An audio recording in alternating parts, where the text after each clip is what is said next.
অথবা 13 বছর আগের কথা। তখন আমি পশ্চিম বাংলার উল্লাপুর গ্রামের এক ছোট্ট ডাকঘরে চাকরি করতাম। সেই ডাকঘরের লোক বলতে একমাত্র পোস্টমাস্টার আমি। নাম নিতাই গঙ্গাধর। আর আমার দেখাশোনার জন্য ছিল একজন সবল বালক। ওর নাম ছিল রতন। সুতাম দেহ, গায়ের রং রোদে পোড়া।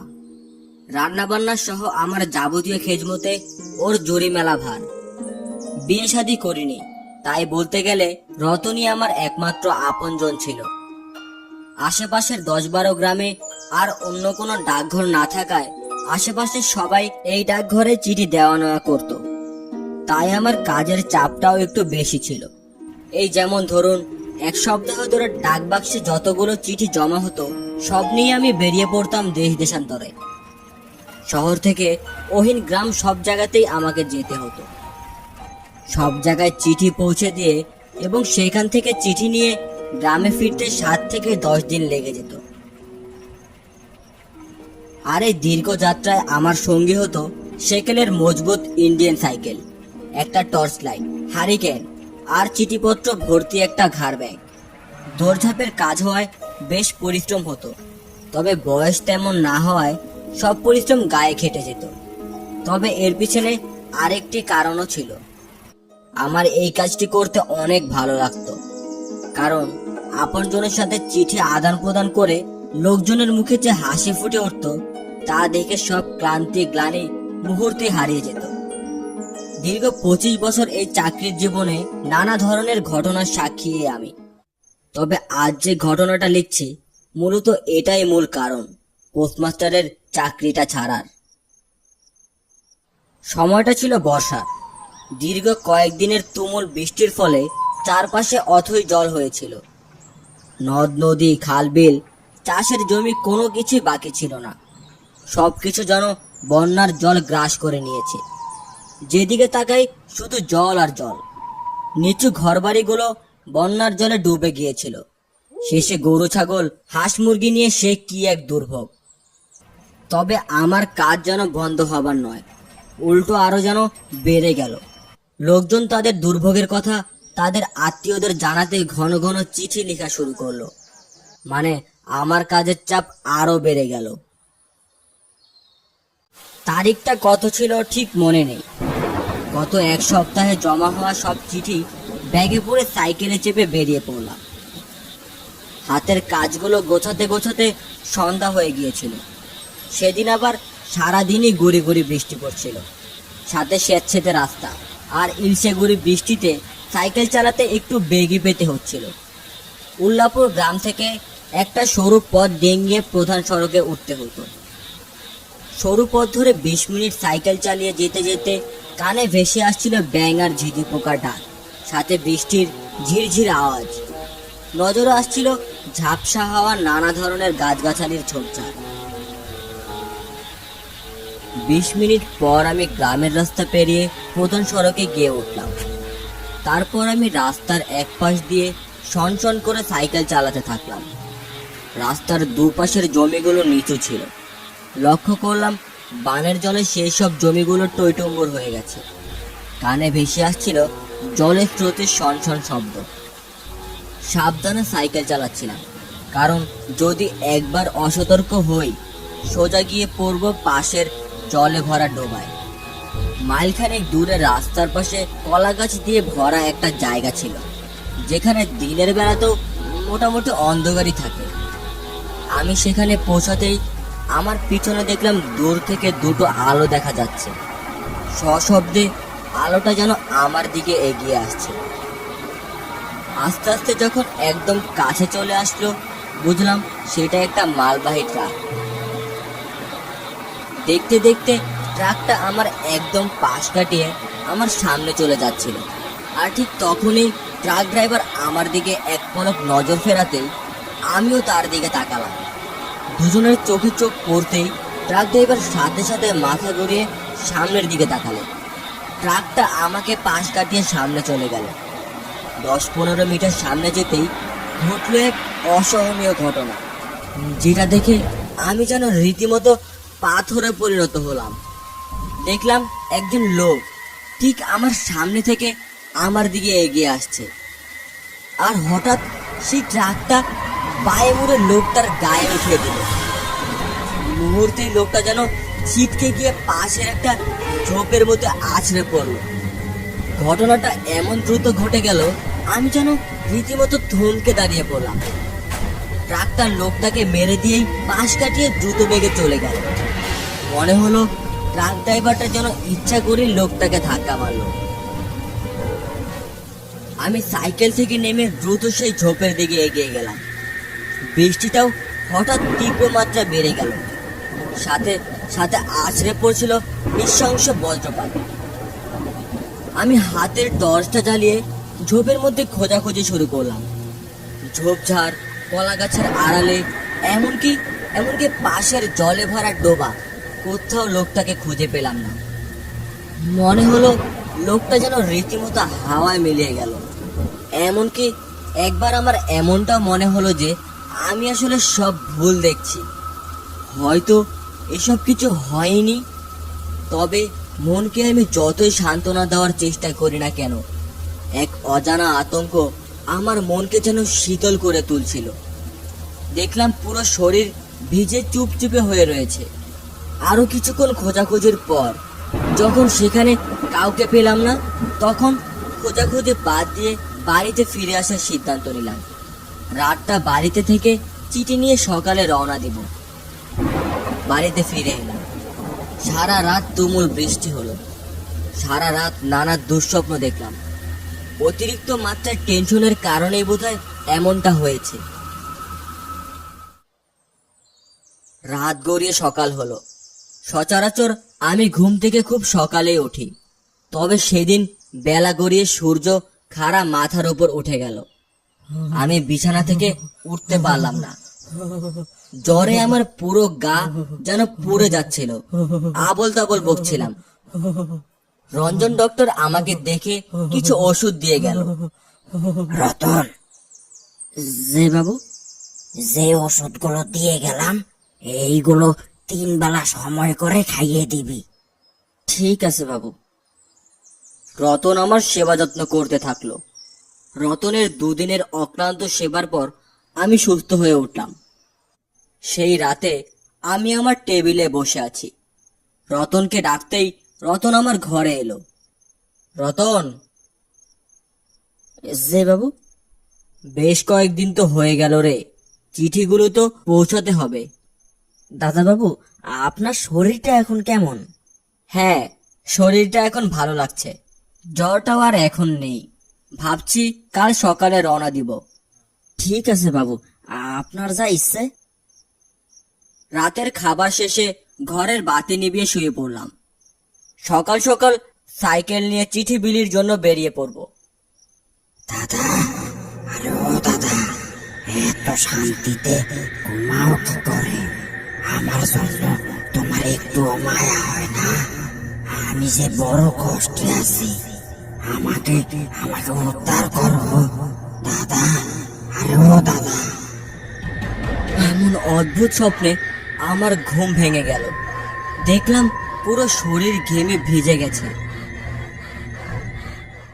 আমার চাকরির জীবনে এই এক সময় যেন আমি বারবার চেষ্টা করেও সময় মতো চিঠি বিলির জন্য বেরোতে পারিনি। ঘুম থেকে উঠে দেখি ডাকঘরের সামনে একদল মানুষ হাজির হয়েছে। এরা সবাই চিঠি দিতে এসেছে, তবে এদের বেশিরভাগই অশিক্ষিত হওয়ায় এদের চিঠিগুলো আমার নিজেরই লিখে দিতে হলো। আবারও সেই বেলা গড়িয়ে বিকেল। ডজনখানেক চিঠি লেখার পর অবশেষে সাইকেল নিয়ে বেরিয়ে পড়লাম। গ্রামের সরু রাস্তা পেরিয়ে প্রধান সড়কে উঠতেই দেখলাম সূর্য ডুবে গেছে। চারপাশ ঝাপসা হয়ে এসেছে।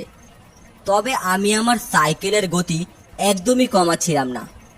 এবার যেভাবেই হোক আর থামা যাবে না, নয়তো শেষে চাকরিটা নিয়ে টানাটানি পড়ে যাবে। মাইল 2 যাওয়ার পর সাইকেলের গতি রোধ করতে হলো পিছন থেকে আসা এক ডাক শুনে। দাদা, আরে ও দাদা, একটু দাঁড়াও। আমি সাইকেলটা থামিয়ে পিছনে তাকিয়ে দেখলাম অন্ধকার ভেদ করে একজন মধ্যবয়স্ক লোক আমার দিকে এগিয়ে এলো। সেই কখন থেকে আমি তোমার জন্য দাঁড়িয়ে আছি, আর তুমি কিনা আমার ডাক শুনছই না। কে তুমি? আমাকে তুমি চিনবে না, আমি পাশের গ্রামেই থাকি। ও, তো আমার কাছে কি কাজ?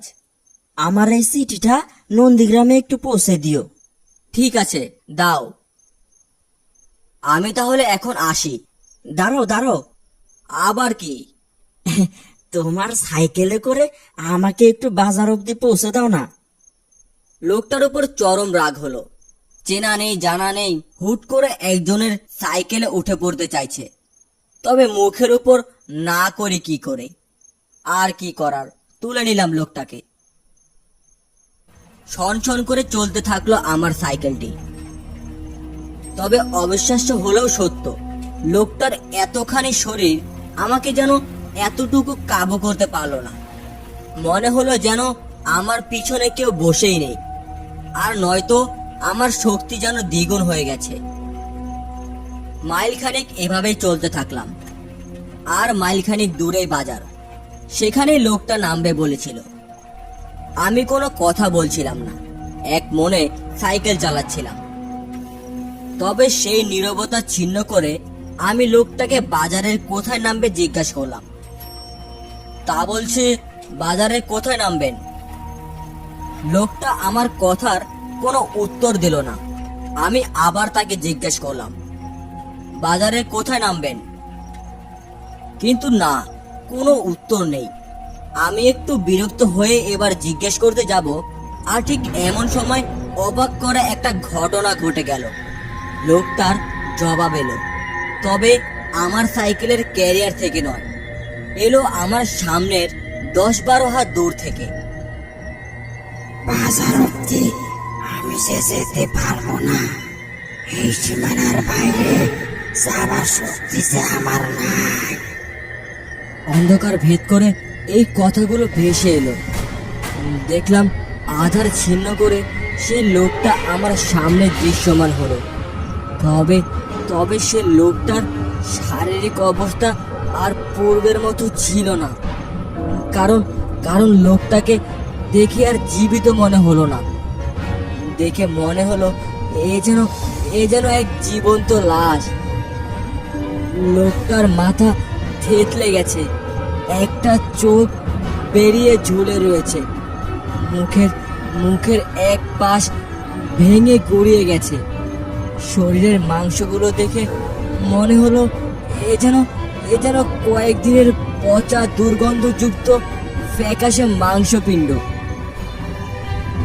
কি পোস্টমাস্টার দাদা, এখনো আমায় চিনতে পারছো না? আমাকে এখানে ফেলে চলে গেলে আমি সেখানে এখনো পড়ে রয়েছি।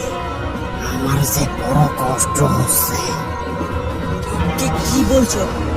তুমি কে? সে সন্ধ্যার কথা মনে নেই তোমার? এই জায়গাটা তোমার মনে পড়ছে না? আমি মাথা ঘুরিয়ে আশেপাশে দেখতে আমার শরীর শিউরে উঠল। এই যে সেই জায়গা যেখানে যেখানে সেই সন্ধ্যায় লোকটাকে ট্রাক চাপা দেওয়া হয়েছিল। ওই ডোবার দিকে তাকাও তো। আমি আমি পাশের ডোবার দিকে টর্চের আলো ফেলতেই দেখলাম একটা পচা পেট ফুলে যাওয়া লাশ। আর হ্যাঁ, এবার আর তাকে চিনতে এতটুকু কষ্ট হলো না। এ যে আমার সামনে দাঁড়িয়ে থাকা ব্যক্তিটি। আমি সাথে সাথে সে লোকটার দিকে টর্চের আলো ফেললাম। তবে এবার আর সেখানে কেউ ছিল না। আমি লোকজন ডেকে সেই লাশটাকে পাশের গ্রামে তাদের বাড়িতে পৌঁছাতে সক্ষম হলাম। সেই রাতেই তার শেষকৃত্য করা হলো। সেই লোকটা তাদের বাড়ির ছোট ছেলে ছিল। কান্নায় ভেঙে পড়া তাদের পুরো পরিবারকে আমি দেখতে পেলাম। সবাই ভেঙে পড়লেও একজনকে আমার ভীষণ অদ্ভুত মনে হলো। তার চোখে চোখ পড়তেই আমার শরীরে যেন একটা বিদ্যুৎ খেলে গেল। ইনি হচ্ছেন মৃত ব্যক্তির বড় ভাই। তবে তার মধ্যে মৃত ভাইয়ের মৃত্যুর শোকের থেকেও এক অজানা আতঙ্ক লক্ষ্য করলাম। মনে হচ্ছিল কোথায় যেন দেখেছি লোকটাকে। লোকটাকে আমার চেনা চেনা লাগলেও ঠিক মনে করতে পারছিলাম না। লোকটাও আমাকে কেন যেন এড়িয়ে এড়িয়ে চলছিল। মনের ভুল ভেবে সেদিকে আর তেমন মাথা ঘামালাম না। শেষ কীর্তি শেষ হতেই আমি গ্রামে ফিরব। আর ঠিক এমন সময় শ্মশানের পাশে একটা ট্রাক আমার নজরে এলো। তবে সেই ট্রাকের নাম্বারের দিকে নজর পড়তে আমার মাথায় যেন বিদ্যুৎ খেলে গেল। কারণ এই ট্রাকটাই আমি সেই রাতে দেখেছিলাম, যেটা দিয়ে সেই লোকটাকে মারা হয়েছিল। আমি গ্রামে না ফিরে একটা গাছের আড়ালে দাঁড়িয়ে থাকলাম। লোকজন কমে যেতেই একজন লোককে সেই ট্রাকের কাছে যেতে দেখলাম। লোকটা ট্রাকে উঠে ট্রাকের হেডলাইট জ্বালাতেই সেই আলোতে যা দেখলাম তা দেখে যেন আমার বুকের ধুকপুকুনিটা তীব্র গতিতে চলতে শুরু করলো। দেখলাম এই যে সেই লোকটার বড় ভাই। আর হ্যাঁ, এবার আমার সবকিছু মনে পড়ে গেল। আমি এখন নিশ্চিত সেই রাতে আমি এই ব্যক্তিটিকেই দেখেছিলাম। সেই ট্রাক ড্রাইভার আর অন্য কেউ নয়, এই যে ওর আপন বড় ভাই। ট্রাকটা সেখান থেকে চলে গেল। আর ঠিক এমন সময় পাশে থাকা কয়েকজনের কথা আমার কানে ভেসে এলো। কে যে নলার এমন করলো? কে আবার? যাইয়ে দেখো, ওর ভাই ওর মেরে ওই ডোবায় ফেলে দিছে। কি উল্টা পাল্টা কথা বলছো? আরে হ্যাঁ, নলার জায়গা জমি এখন তো সবই ওর ভাইয়ের। বেঁচে থাকতে নলারে কেমন অত্যাচার করতো দেখো নাই? নলার বড় ভাই তো আজ তো একটা শয়তান। ওর জমির যে লোক।